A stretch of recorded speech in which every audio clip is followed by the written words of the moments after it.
G'day, welcome to Down Woodworks. In today's video, I get myself a brand new 8-inch helical head jointer.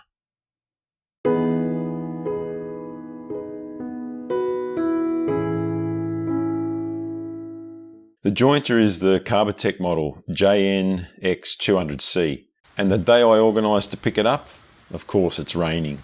Ended up it wasn't an issue anyway, because the guys at Carbatec were great and had it all plastic wrapped for me before I even got there.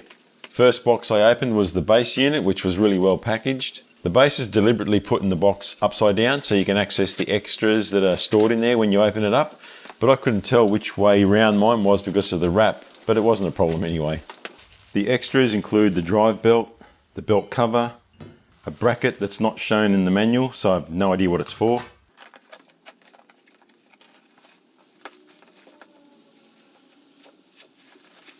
pre-wired on-off switch assembly,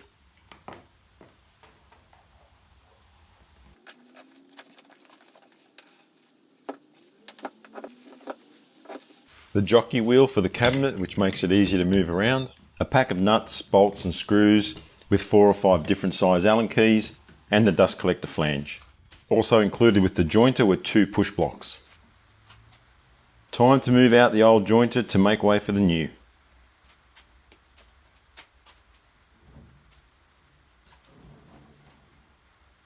With the base up on one end, I attached the Jockey wheel by installing the vertical bolt first, but leaving it loose so I could then install and line up the 2 horizontal bolts.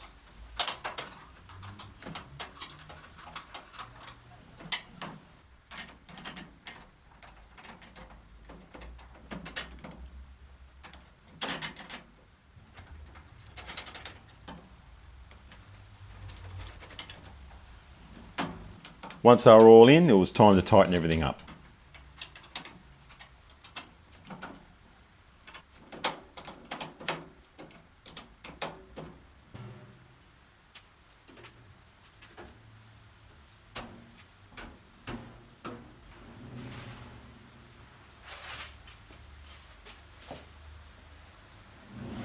Works like a charm.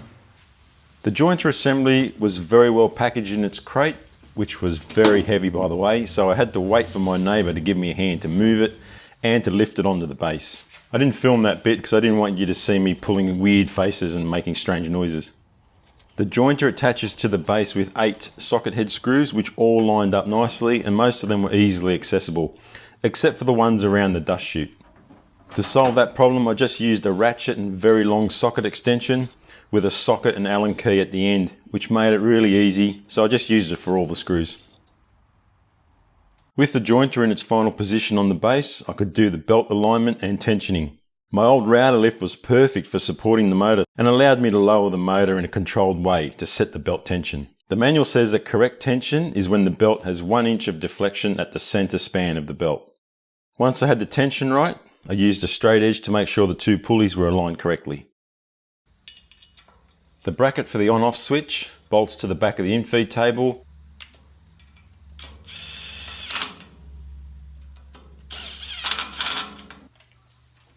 And the switch assembly is bolted to a plate on the top of the bracket.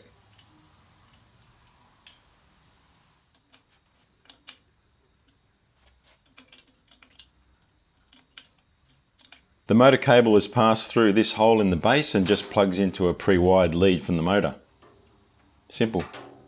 Next is the fence assembly, which is in 2 pieces, the fence itself and the sliding carriage, which go together with these 2 socket head screws.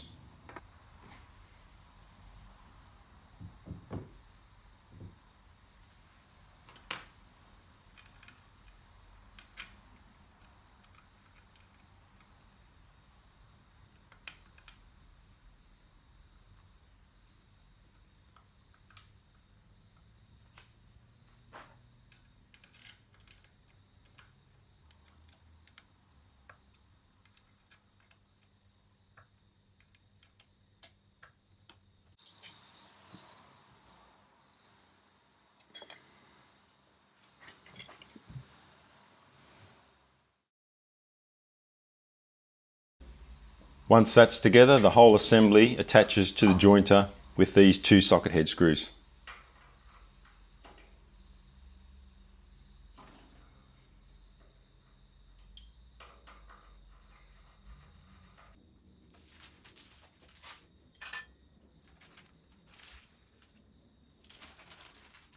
The fence assembly is quite heavy and difficult to manage on your own while you're trying to align the mounting screws.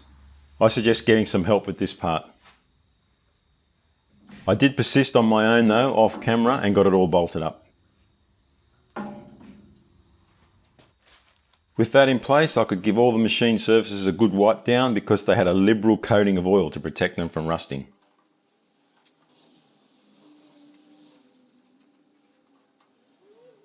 Let's just take a moment.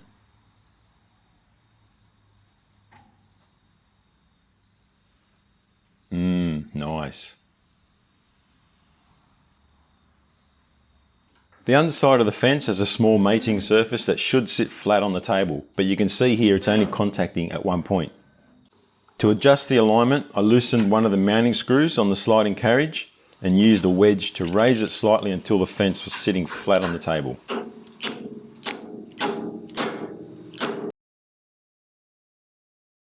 Perfect. First test run and all seems to be good, but it needs the cutter head guard.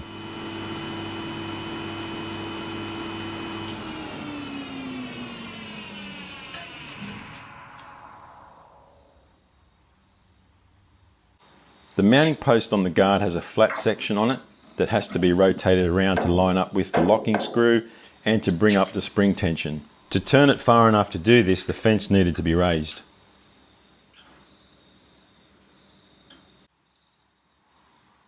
I later realised I could have used another Allen key and just rotated the post from the top. Last thing to do was connect the dust extraction and use it for the first time.